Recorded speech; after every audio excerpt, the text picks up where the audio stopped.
Так, всем привет. Меня зовут Юра, вы на канале Шокояма. И мы сегодня всей толпой будем готовить вкусный торт.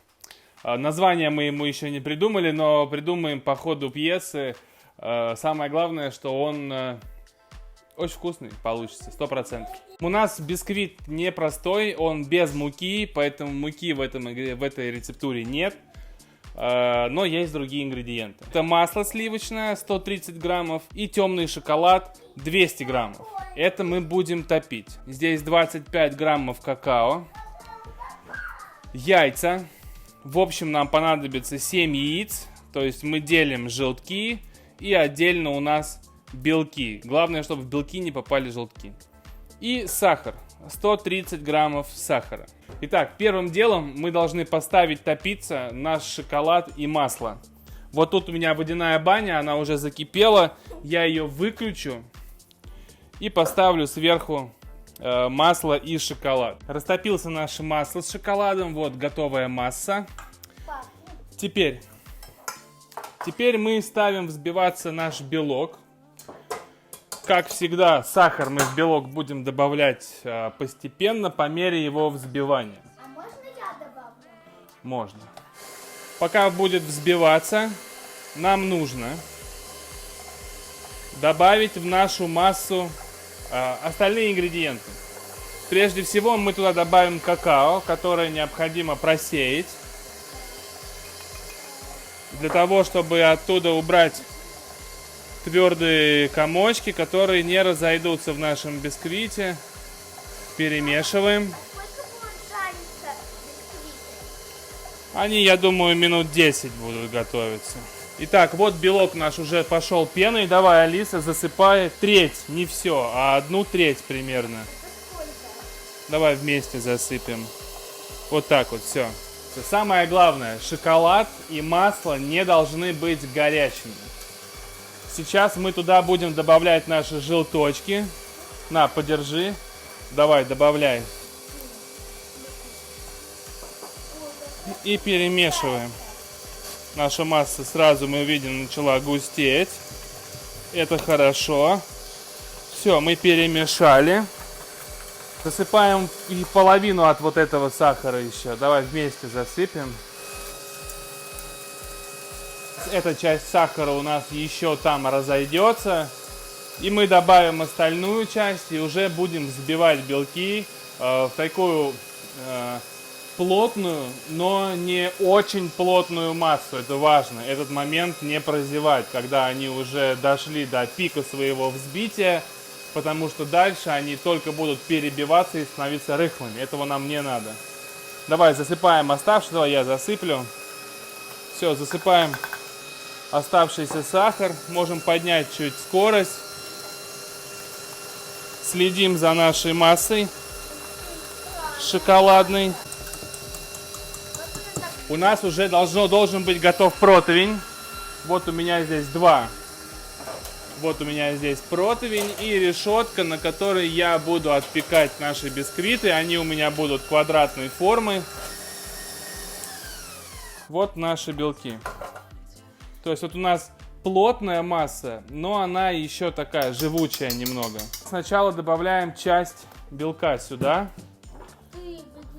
Эта часть белка нам нужна просто для того, чтобы мы облегчили нашу массу. Чтобы нам оставшиеся белки было легче туда добавлять.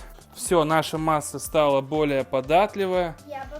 Мы добавляем сюда половину от этих. Эти белки мы уже будем смешивать аккуратно, максимально сохраняя объем, потому что этот объем даст нам потом поднятие бисквита. И теперь добавляем оставшееся сюда, вот так вот раз. Все аккуратненько перемешиваем. Теперь нам нужно выложить наши бисквиты в формы.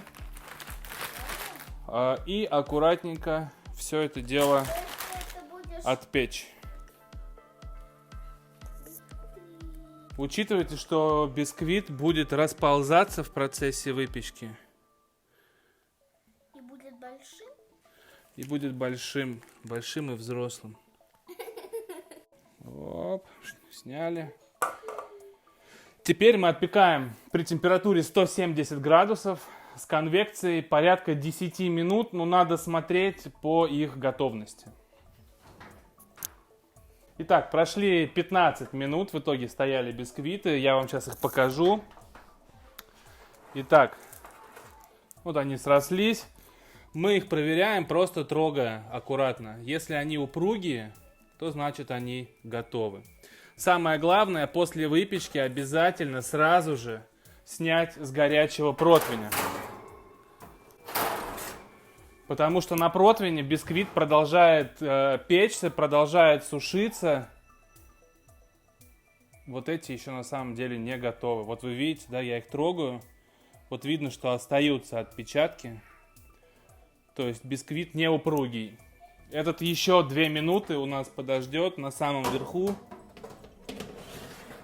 Просто чтобы он допекся до конца. Это важно, так как в бисквите нет муки. И если мы его до конца не отпечем, то мы потом придется нам его соскребать с силикона, либо с пергамента, потому что он весь просто будет разваливаться. И видно, что они упругие. Кстати, что мы сделаем сейчас, пока они еще горячие, мы возьмем и вырежем нашей будущей формой бисквиты. Вот так. С этими бисквитами достаточно сложно обращаться. И верхний, и нижний, в принципе, замораживать не обязательно. А те, которые у нас пойдут в центр торта, лучше, чтобы они были подмороженными. Тогда их будет легче взять в руки и положить. Иначе они у вас просто могут развалиться. Муки ж там нет. Итак, делаем крем.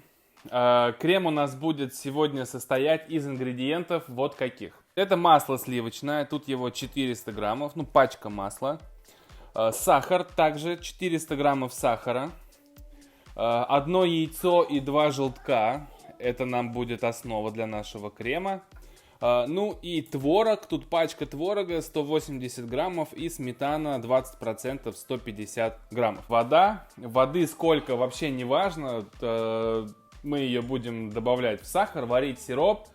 Я добавлю сколько-нибудь вот так вот на глаз. Вообще не важно, да, сколько вы добавите воды. Просто нужно, чтобы весь сахар напитался водой. В любом случае, когда мы сварим сироп до температуры 120 градусов, какое бы количество воды вы ни налили, там ее останется всегда одно и то же количество. Вот. Итак, первым делом мы ставим сироп на плиту и начинаем его варить. Пока у нас он будет закипать и вариться, на это уйдет порядка 5-10 минут, в зависимости от того, сколько вы воды налили. Мы ставим сейчас взбиваться наши желтки и яйцо.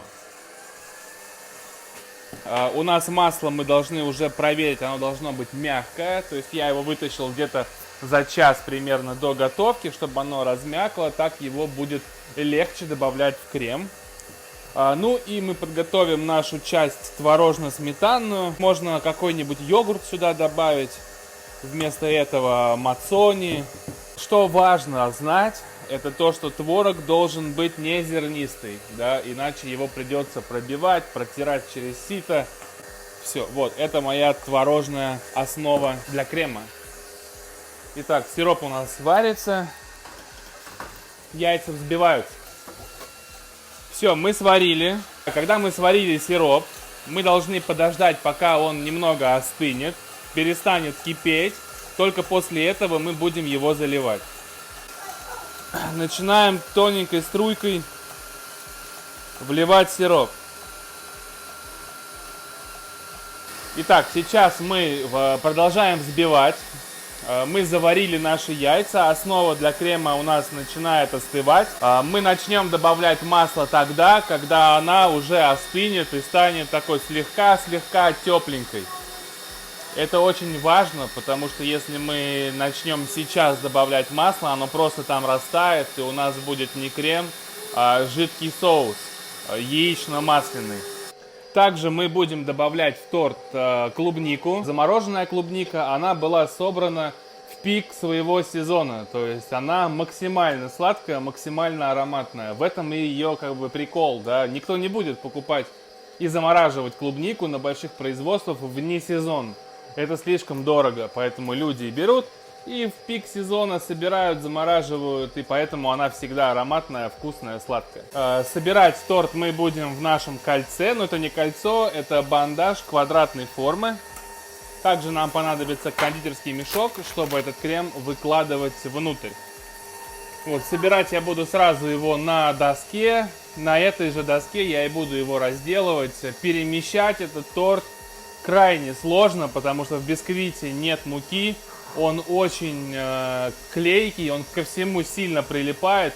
Нужно либо делать ему подложку, либо сразу же на том предмете, на котором вы будете его сервировать, сразу же его и собирать. Заключим его в кольцо. Клетку, да. Итак, наша масса остыла. Пришло время добавлять туда масло. Надо брать вот кусочек масла и бросать его. Главное, чтобы ложка не попала внутрь. Все нужно, да, потихонечку. Осторожно, ложкой туда не лезь, а то ее замотает. Итак, вот мы добавили все наше масло. Крем готов к тому, чтобы мы туда добавляли нашу сметану с творогом. Так. Все, теперь мы можем аккуратно смешать все. И наш масляный творожный крем готов. Теперь у нас клубника. Мы ее разморозили и дали стечь соку, который образовался. Теперь начинаем собирать наш торт. Нам понадобится кондитерский мешок. Можно, в принципе, и без него, но просто с мешком удобнее. Да, удобно. Берем и перекладываем.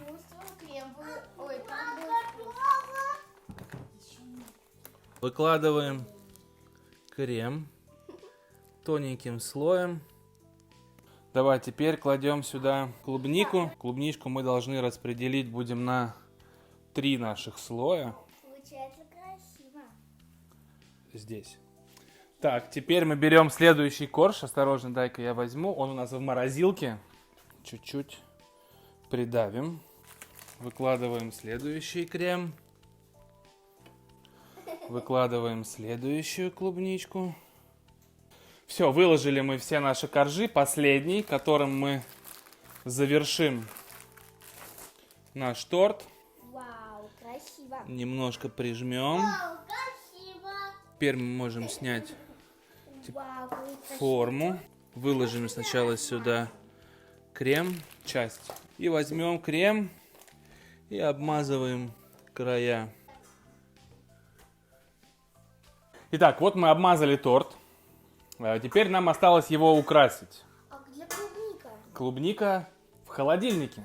Сейчас мы должны сначала края тортика закрыть. Для этого мы будем использовать вафельную крошку. Ну, жопа. От нас ушел наш сниматель. И вот так вот обсыпем сейчас края вафельной крошкой. Летнюю ягодку. Ну вот и все. Вот мы приготовили торт. Теперь мы этот торт уберем в холодильник, чтобы он постоял хотя бы полчаса-час в холодильнике, устоялся, и его можно будет есть. Все, спасибо за просмотр. Мы надеемся, вам понравилось. Ставьте лайки, подписывайтесь на канал, оставляйте комментарии. Пока-пока. И до скорых встреч. Пока-пока.